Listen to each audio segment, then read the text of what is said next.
Betty Katzenstein nasceu na cidade de Hamburgo, Alemanha, no dia 27 de agosto de 1906. De uma família judaica de classe média, ligada a atividades profissionais nos campos da educação e do comércio, ela era a filha mais velha de Teresita e Willy. Assim como seus dois irmãos, Carlos e Rolf, Betty viveu a infância e a juventude em Hamburgo, onde frequentou a escola primária e a secundária. Após cursar o primeiro semestre na Universidade de Freiburg, na Alemanha, Betty transferiu-se para a Universidade de Hamburgo, onde cursou a Faculdade de Filosofia de 26 a 29. Naquela época, a profissão de psicólogo não estava formalizada na Alemanha, o que ocorreria em 41. Assim, embora o currículo universitário na Universidade de Hamburgo fosse direcionado para disciplinas de psicologia, esta área era considerada integrante dos estudos em filosofia, nome da cadeira chefiada por Wilhelm Stern. Wilhelm Stern era um dos mais importantes psicólogos da Alemanha e foi várias vezes presidente da Sociedade Alemã de Psicologia, além de fundador do Instituto de Hamburgo em 19. Betty foi assistente de Stern e trabalhou sob sua orientação a partir de 27. Psicologia, quer dizer, era uma coisa muito inovadora, era uma coisa nova na época, e ela já no espírito de descobrir coisas novas, quer dizer, estava dentro do universo da pedagogia, mas era alguma coisa um pouco diferente, uma coisa que envolvia muita pesquisa, coisa nova. Ela se interessou por esse novo campo, que não se sabia se ia dar certo ou não. E outra história também que marcou muito essa fase de adolescência da minha tia, que ela ganhou um concurso que ela fez. Ela ganhou o direito de fazer um curso de ser aviadora. E ela estava toda entusiasmada com esse curso, e a minha avó não deixou ela fazer esse curso. Em agosto de 31, ela recebeu o título de doutora em filosofia, apresentando uma tese sobre a apreensão do caráter do trabalho do ponto de vista da psicologia da aptidão, problemática e metodologia. Em seus primeiros anos de trabalho profissional, a doutora Betty atuou e publicou artigos especializados nos vários campos da psicologia. Em especial, ela dedicou-se ao campo pedagógico e ao de seleção e orientação profissional, que eram os mais desenvolvidos na Alemanha desde a Primeira Guerra Mundial, com a seleção de soldados e aplicações na indústria e em escolas, e posteriormente com a necessidade de recolocação profissional dos soldados na vida civil. A notável efervescência intelectual, cultural, artística e política da República de Weimar, na Alemanha, e de sua democracia, foram destruídas a partir de 1933, com a ascensão do Partido Nazista ao poder e a submissão de toda a liberdade a um sistema totalitário. Em abril de 33, o nazismo instituiu a Lei de Restauração do Serviço Profissional Civil, que determinou a demissão de todos os funcionários públicos que fossem considerados de oposição, como social-democratas e comunistas, e os que fossem considerados de raça inferior, conforme a eugenia nazista. A perseguição nazista contra toda a vida intelectual livre levou ao êxodo de milhares de professores. A política nazista destruiu o Instituto de Hamburgo. Em abril de 33, Wilhelm Stern foi proibido de lecionar e depois demitido. Outros professores de psicologia do Instituto de Hamburgo foram perseguidos. Heinz Werner foi demitido e Martha Murschow acabaria suicidando-se em 33. Como intelectual, psicóloga, livre-pensadora e judia, Betty Katzenstein foi excluída da universidade. Para sobreviver, ela passou a dar aulas particulares, acreditando que o nazismo teria curta duração. Ela foi acusada de comunista e levada para Gestapo, onde ela ficou 3 semanas, e parece que foi um período, uma coisa que ela falou muito pouco, mas é uma coisa que deixou marcas muito profundas, de muito medo e de muita insegurança nela. Depois de 3 semanas, que foi na época de Natal, conseguiram tirar ela da prisão, e 2 dias depois o meu tio conseguiu levá-la para a Suíça. A Suíça, onde vivia um primo, Hans, foi seu primeiro refúgio. O irmão que a acompanhou à Suíça voltou para a Alemanha, de onde emigraria para os Estados Unidos em 1938. Depois de 6 semanas na Suíça, na condição de refugiada e aguardando a documentação necessária, a doutora Beth migrou para o Brasil, chegando a São Paulo em março de 1936. Ela foi morar com o irmão Carlos no bairro de Vila Mariana. Então meu pai veio aqui para o Brasil em 1934 como aprendiz e classificador de algodão, e ele veio para São Paulo trabalhar na Sambra. Quando ela veio para o Brasil, ela tinha acho que acabado de se instalar, morava numa casa lá na Lins de Vasconcelos, que meu pai foi fazer tese lá em 1933, nós fomos para lá. E eu aprendi a falar alemão com a idade de 6 anos. E aí, quando a gente veio para o Brasil, tinha me posto numa escola que era nazista, aquela coisa. E em 1938 eu me insurgi, eu queria ir embora daquela escola. E a Beth, que tinha ficado amiga da mamãe e que frequentava muito a nossa casa e era muito amiga lá dos meus pais, ela quis dar uma força para mim. Então ela disse que me daria as aulas de alemão. Então não só ela me ensinou alemão, como ela me mostrou toda a riqueza da literatura alemã, né? Como também na continuidade dessa convivência, eu aprendi, sem saber o que era, muita coisa do que faz a minha cabeça hoje, entende? 3 meses após chegar a São Paulo, a doutora Beth ingressou no Laboratório de Psicologia do Instituto de Educação da USP. O laboratório, coordenado por Noemi Silveira Rudolfer e sediado na Escola Caetano de Campos, na Praça da República, era um lugar central na formação e pesquisa em psicologia em São Paulo. Então a minha tia veio para cá sem ter planejado exatamente vir para o Brasil, sem ter estudado português, sem saber de nada.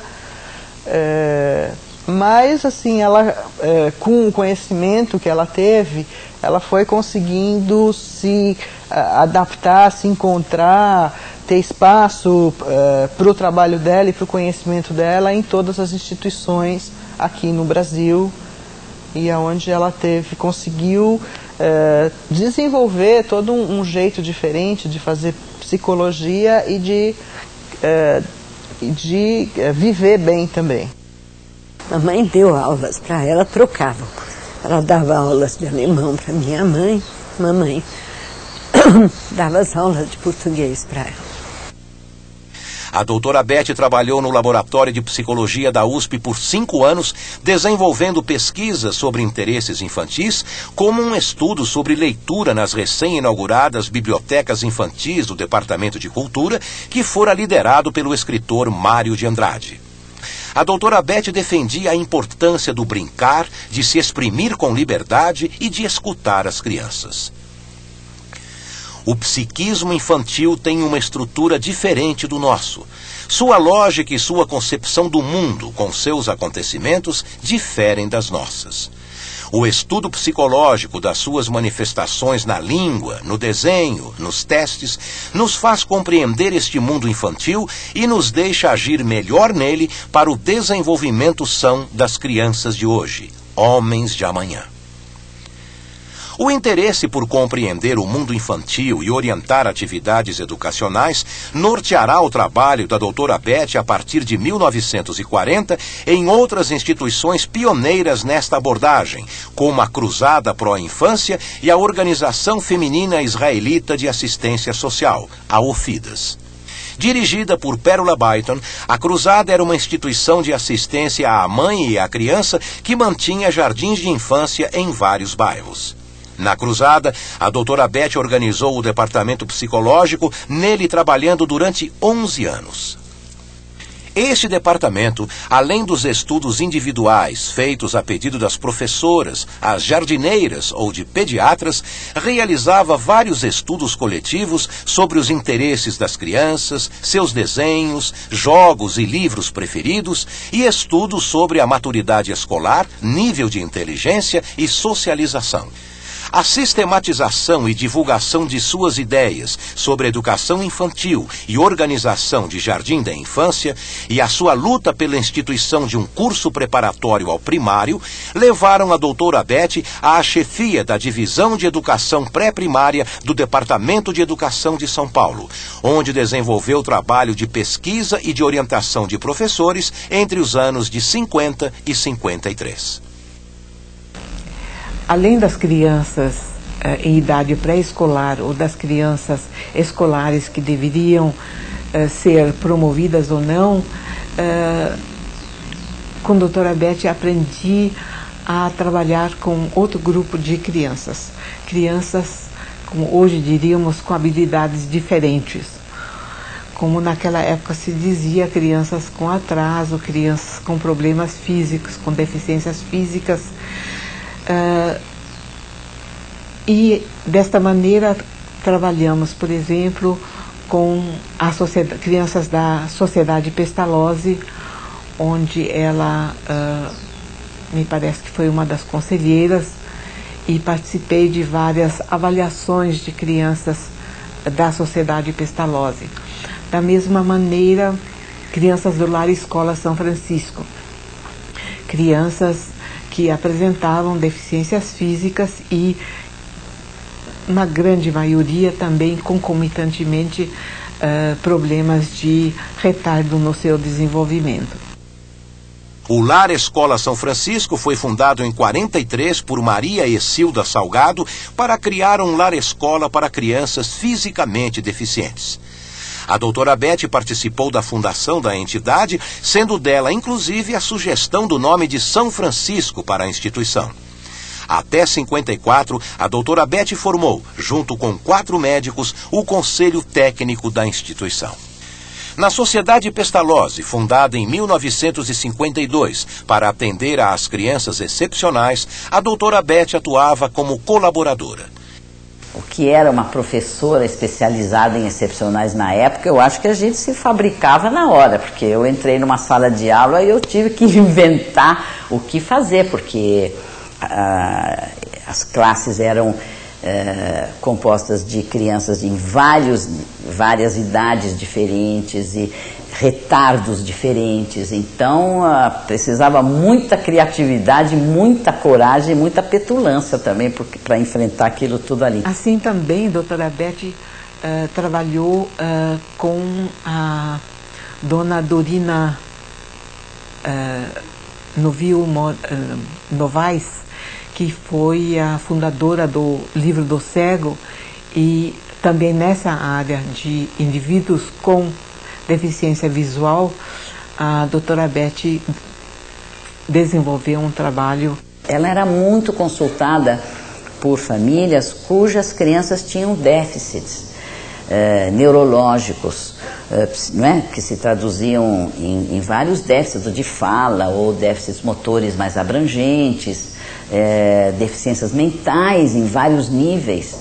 E eu fui aprendendo também com ela como traduzir os diagnósticos neurológicos e como traduzir isso depois num fazer para a criança. Ela tinha casos de crianças com problemas como uma deficiência mental. Muita gente tratava isso apenas como problema neurológico, por exemplo. Então tinha que fazer exercícios tais, X, Y e tal. O que ela trazia era essa dimensão de vivência da criança como criança, da importância de brincar, da importância de ter alguém que dê atenção a ela, da importância de ter companhia de outras crianças, de não isolar. Porque ela é chamada realmente como acho que uma das primeiras, se não a primeira psicóloga infantil aqui em São Paulo, e talvez no Brasil,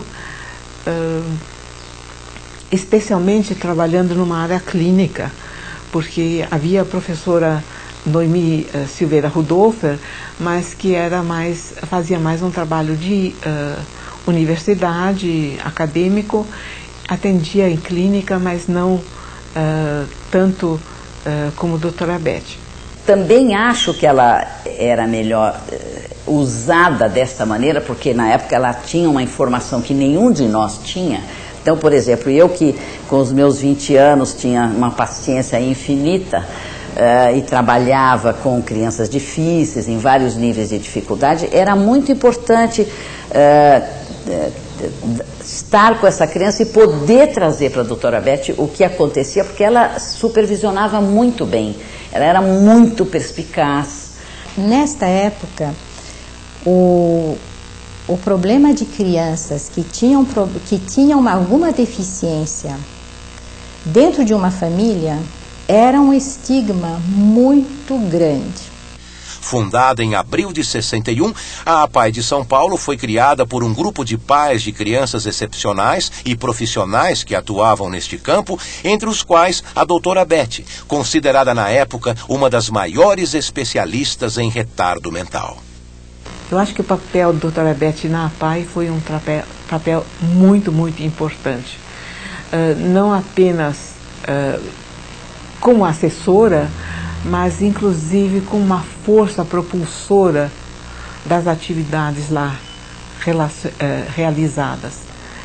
Uma grande parte dos pais que vieram formar o primeiro grupo de diretores da APAE tiveram seus filhos examinados e tratados por doutora Beth, não é? Como outras crianças depois que vieram a frequentar o APAE tiveram orientação por parte dela.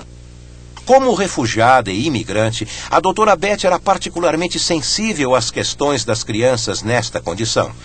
Ela trabalhou como voluntária na Congregação Israelita Paulista, CIP, e na OFIDAS, entidades que acolhiam imigrantes e que mantinham cada uma um lar da criança.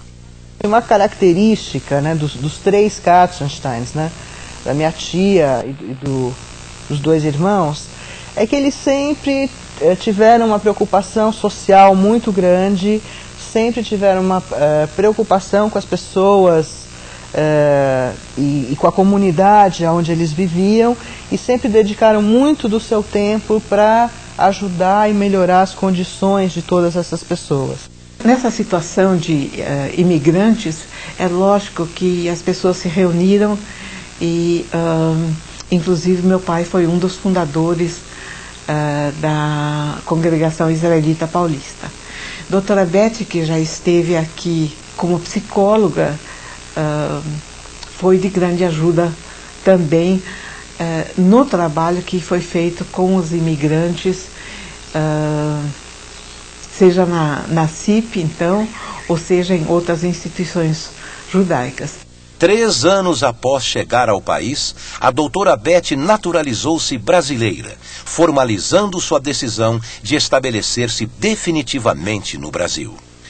Ainda em 41, a doutora Beth começa a trabalhar, juntamente com Aniela Ginsberg, no Centro de Orientação Profissional do Instituto de Organização Racional do Trabalho, o IDORT, que atendia especialmente adolescentes em orientação educacional e profissional e funcionava também como clínica psicológica. Posteriormente, trabalhou no Senai como assistente técnica da divisão de seleção, trabalhando com teste de seleção e qualificação profissional até 51. Sobre este tempo, recordaria a doutora Beth 40 anos depois em uma homenagem a Aniela Ginsberg no CRP.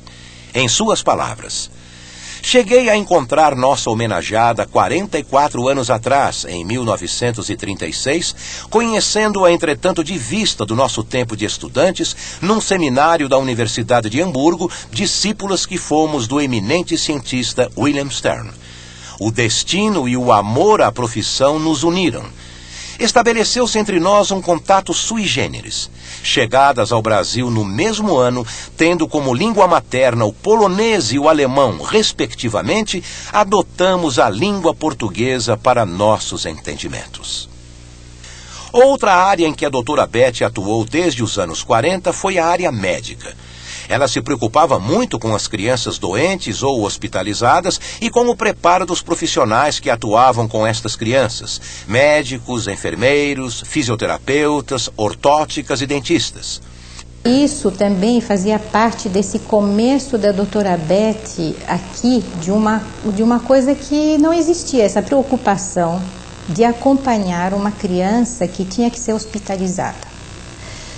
E nesse trabalho com as possíveis cirurgias ligadas ao estrabismo, ela também foi pioneira, porque ela insistia na importância da presença da mãe ou de alguma pessoa familiar dentro do hospital, que não poderia se deixar a criança sem acompanhamento, totalmente isolada e exposta a pessoas estranhas, no momento de fragilidade maior. Então, veja, isso em 55, ela já insistia na presença de uma pessoa que estivesse lá acompanhando a criança internada. Em 1946, a doutora Beth foi contratada para dar aulas na Escola de Enfermagem da USP. Enquanto Otto Klinenberg lecionava desenvolvimento da criança, a doutora Beth lecionava desenvolvimento psicológico da criança. Ela atuava também junto à pediatria da Faculdade de Medicina da USP. Uma das outras áreas na qual colaborei com a doutora Beth foi num trabalho que ela iria realizar com o professor Dr. Raul Briquet, um dos grandes pediatras da época, e um homem com uma visão muito avançada em relação ao tratamento e à relação mãe e bebê. Dr. Raul Briquet e doutora Beth queriam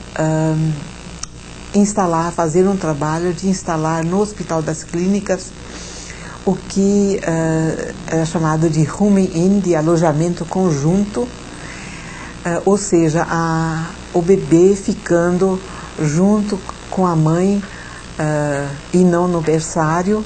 Ela lecionou na Faculdade de Enfermagem até 52, mas continuou atuando em cursos esporádicos com vários profissionais. Nesses cursos que ela preparava, ela estava preocupada, de novo, com a parte da vivência da criança. Então, o que ela queria transmitir para as enfermeiras é justamente essa dimensão fora da dimensão médica. A importância que havia da toda a parte psicológica da criança em qualquer problema médico que surgisse. Entre 53 e 62, a doutora Beth lecionou psicologia na Escola Livre de Sociologia e Política de São Paulo. Bom, entre as outras atividades da doutora Beth, e foram tantas, não é? E possivelmente, inclusive, devido à formação básica dela, a experiência dela já no passado, ela trabalhou muito, como foi chamado muitas vezes, como perita em processos judiciais. O que é um trabalho extremamente difícil, de uma responsabilidade muito grande. A doutora Beth publicava constantemente artigos em revistas científicas e participava de inúmeras sociedades. Ela também valorizava as atividades institucionais e associativas dos psicólogos.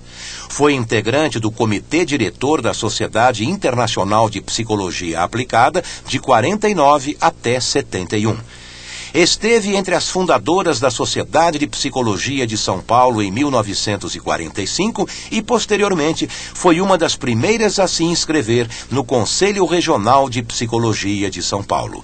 Além disso, ela tinha a preocupação de divulgar a psicologia para o público leigo, o que a levou a escrever artigos em jornais de grande circulação, como o Diário Popular, o Estado de São Paulo, Folha da Manhã, Folha da Tarde e Folha da Noite. Durante os anos de 47 e 48, ela manteve uma coluna semanal na Folha da Manhã chamada Clínica Psicológica, em que respondia às questões levantadas pelos leitores, representados por uma personagem fictícia, Dona Anastácia, com quem mantinha um diálogo.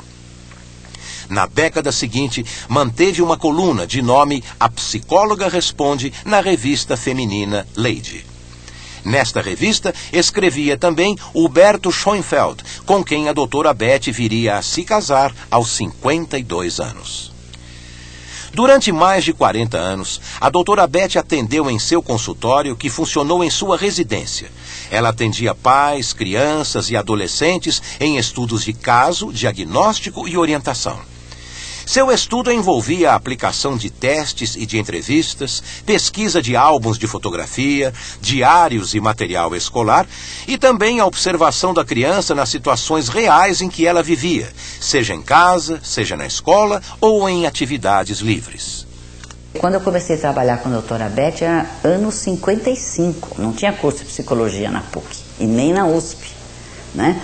Tinha pedagogia, né, que foi para onde eu fui um ano depois de trabalhar com a doutora Beth, né? Então, sem ter certeza se eu estou sendo precisa, acho que a doutora Beth era uma pessoa não só excepcional do ponto de vista da personalidade, mas ela tinha uma forma de trabalhar única e nova nesse mercado. A doutora Beth tinha sido orientanda na tese de doutoramento dela de William Stern, que foi um dos grandes psicólogos alemães que depois foi para os Estados Unidos. E existe inclusive um livro muito conhecido de observações dos Sterns sobre o desenvolvimento dos seus filhos. E doutora Beth também enfatizava muito a importância da observação no trabalho com famílias, especialmente com crianças, pois o trabalho dela basicamente era dirigido ao trabalho com crianças e, claro, com os pais deles. Bem, eu acho que o diagnóstico era muito importante para a doutora Beth, porque eu penso que ela tinha uma formação que pedia a maior precisão possível fenomenológica do que ela pudesse ter dos aspectos da vida psíquica das crianças ou dos seus adolescentes. Instrumentos de medida eram bem valorizados também pela doutora Beth. E ela tinha uma presença e uma força muito grande de persuasão, aliada a uma capacidade ela tinha muito bom senso, e sem falar que ela tinha uma boa formação psicológica para a época. Não era comum, e não é comum de jeito nenhum hoje em dia, o psicólogo ir fazer visita domiciliar. Nós aprendemos com ela a importância disto. Não é comum hoje se fazer análise de álbum de fotografias, como eu aprendi a fazer com a doutora Beth, ou de análise de álbuns de bebês que as mães faziam. Mas eu aprendi, através dessas análises, o quanto esses materiais indiretos poderiam nos contar já da família, de características e dar dicas para uma orientação mais tarde. Para ela fazer o diagnóstico, então, uma das coisas importantes para ela era ir visitar a casa, a família da criança. E ela não só, então, observava, mas quando ela via uma coisa que era óbvio que tinha que ser mudado, ela logo percebia e falava isso. Então, por exemplo, ela entrava num quarto de criança e via que a caixa de brinquedos estava lá no alto e a criança mal, sabe, era muito a criança pequena, o brinquedo lá em cima. Então na hora ela dizia, olha, essa caixa de brinquedos é para essa criança? Então tem que pôr na altura da criança e não lá em cima. Então ela já ia dando dicas simples, mas que às vezes fazia toda a diferença. No meu tempo com a doutora Beth, a psicanálise era uma coisa mais distante, aspectos do inconsciente eram levados em conta, mas não era algo que se trabalhava, né? Havia um interesse em adaptar a criança, conseguir uma boa adaptação da criança na escola, em casa. Havia um interesse em tornar os pais mais conscientes do que a criança necessitava, e para isso uma orientação bastante clara de como fazer, o que fazer, de que maneira, quantas vezes, e um controle nesse sentido assim bem egóico era o trabalho dominante nessa época com ela, né? Era um profissional que se dedicava 100% a fazer o diagnóstico.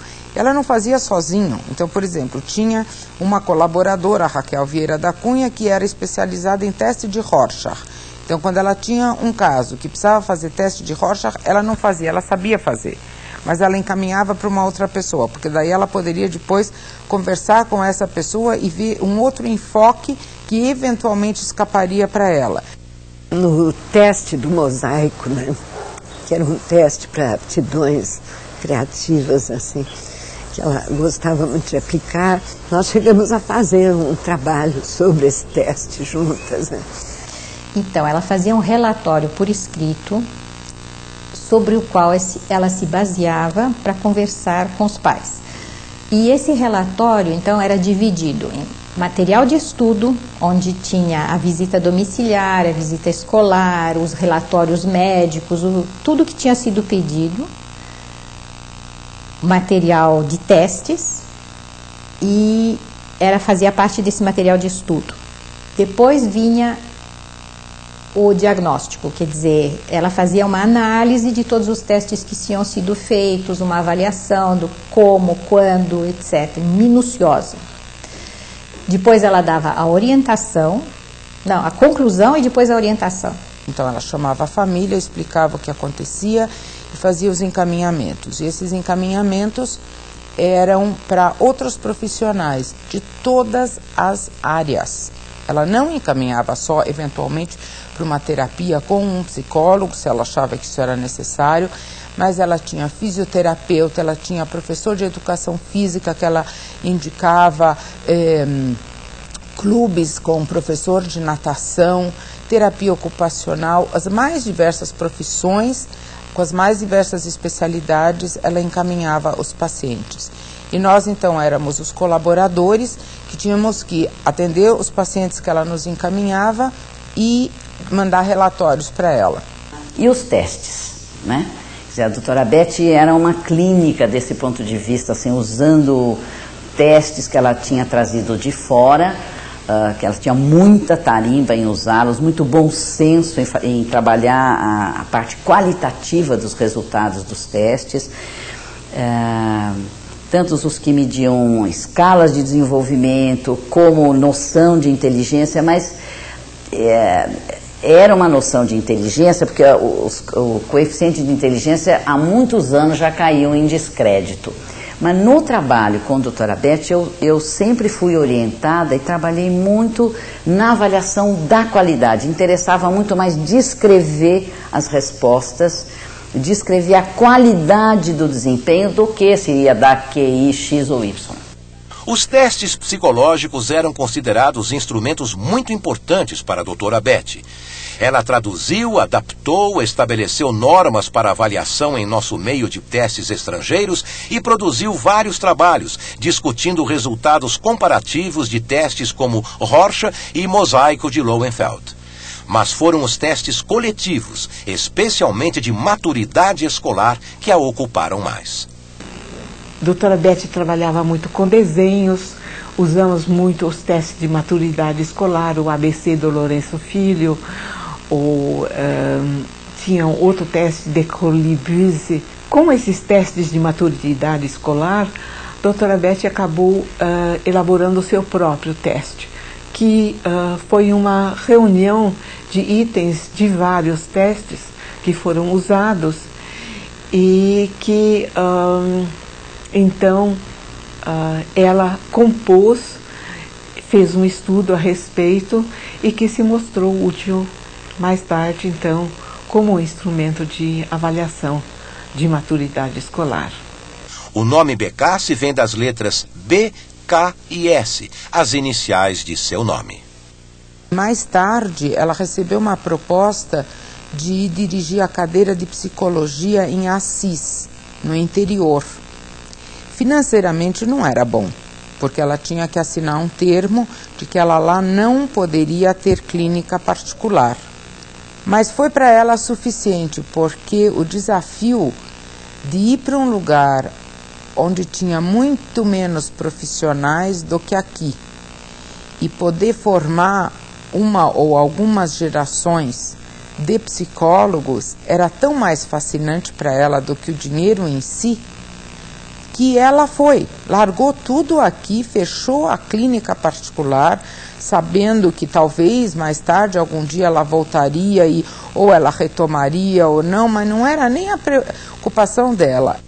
Em 1976, a Faculdade de Filosofia, Ciências e Letras de Assis passou por uma grande reestruturação com a sua incorporação à recém-criada Universidade Estadual Paulista, a Unesp.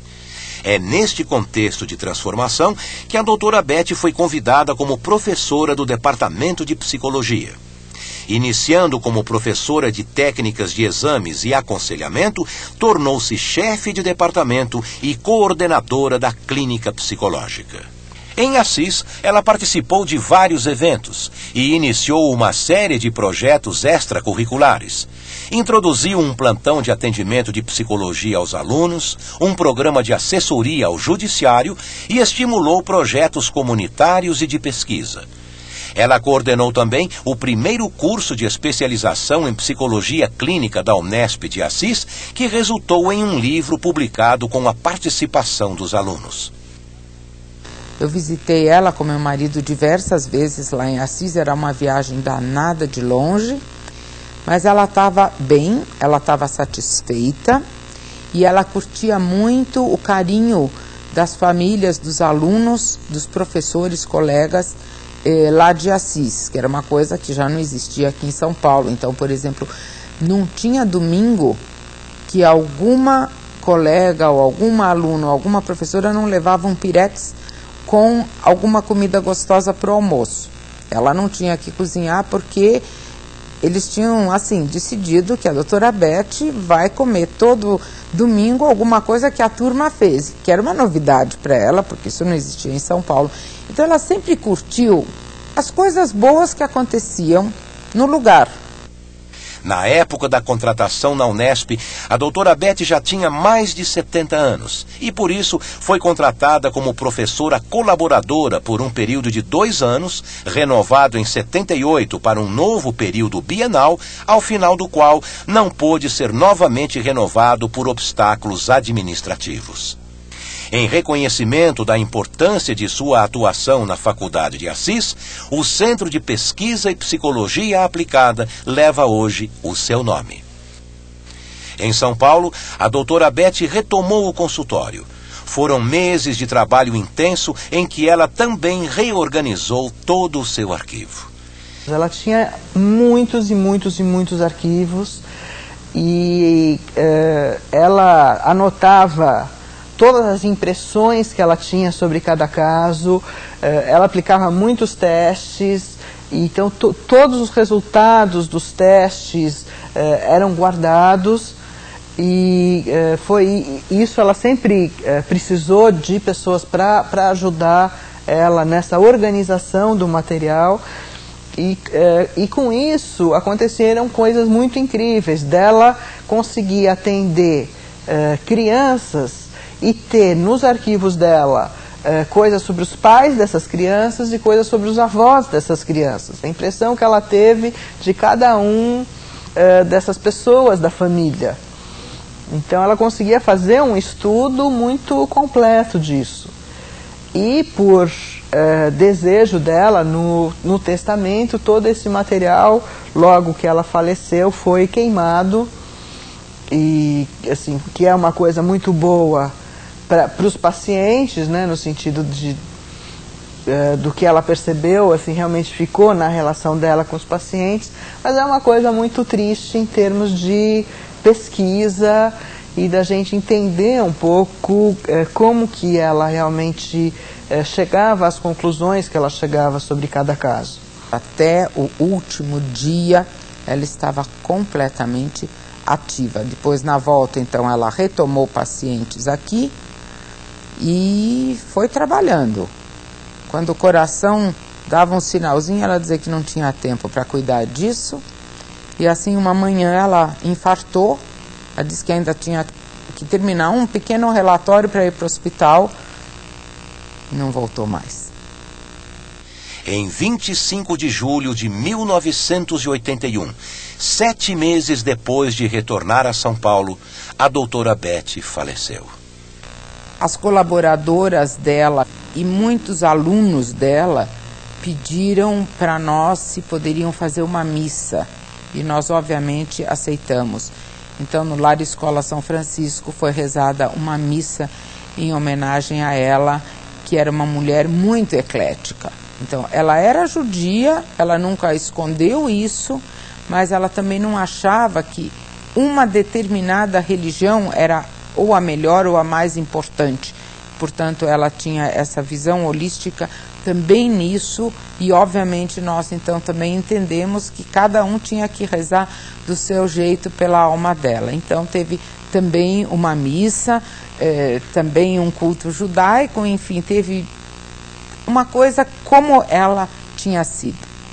Uma grande parte do que eu aprendi eu devo a ela, inclusive a compreensão que ela teve e a oportunidade que ela deu a mim e que ela dava a outros, de levantar voo. Beth era uma trabalhadora infatigável. Essa é uma dimensão da vida que eu pessoalmente valorizo muito. Acho que essa maneira que ela, como mulher, porque a Beth era muito contemporânea para o momento dela. Era uma mulher sem filhos, mas era uma mulher que tinha uma vida livre. Quando eu era muito pequena, era muito interessante na casa dela, porque tinha muitos jogos muito diferentes e que eu podia ficar brincando, tinha coisas de madeira, de montar, tinha muitos animais, né? Eu sempre gostava muito, ela sempre tinha cachorro e gato, né? Uma das primeiras, foi o primeiro lugar que eu vi cachorro e gato se dando muito bem. E tinha tartaruga também. Então, assim, para mim, como criança, era um lugar muito, muito legal de ir. O interesse primordial dela era realmente o ser humano. A convivência do ser humano, o enriquecimento da personalidade, uma possibilidade de chegar a usufruir da própria capacidade. Chegar realmente a desabrochar. Era uma coisa que para ela era importantíssimo, dar essa chance para qualquer um poder desabrochar. E possivelmente, eu tenho, não sei, aqui eu estou realmente criando uma hipótese, eu acho que ela sofreu muito na Alemanha com as restrições que estavam surgindo lá. E a volta que ela deu, digamos, quando ela chegou para o Brasil, foi justamente aceitar esse outro lado, sabe? Uma liberdade total e absoluta, no sentido não de uma forma desregrada, não de não ter limites, mas de uma primeira possibilidade de escuta. E eu acho que ela se sentiu tão bem aqui, porque havia esse tipo de clima para ela. Realmente ela teve essa possibilidade de introduzir coisas novas, de fazer coisas como ela queria que fossem feitas, de uma forma tranquila. E formou, acho que muita gente. Foi uma pessoa que, assim como deu para mim, deve ter dado para uma imensidade de pessoas, de dentro dela, assim, o que ela podia sempre. Acho que demais. Muito sério tudo que ela fez, eu acho. Sempre tinha uma coisa de ética na própria maneira de ser, não é?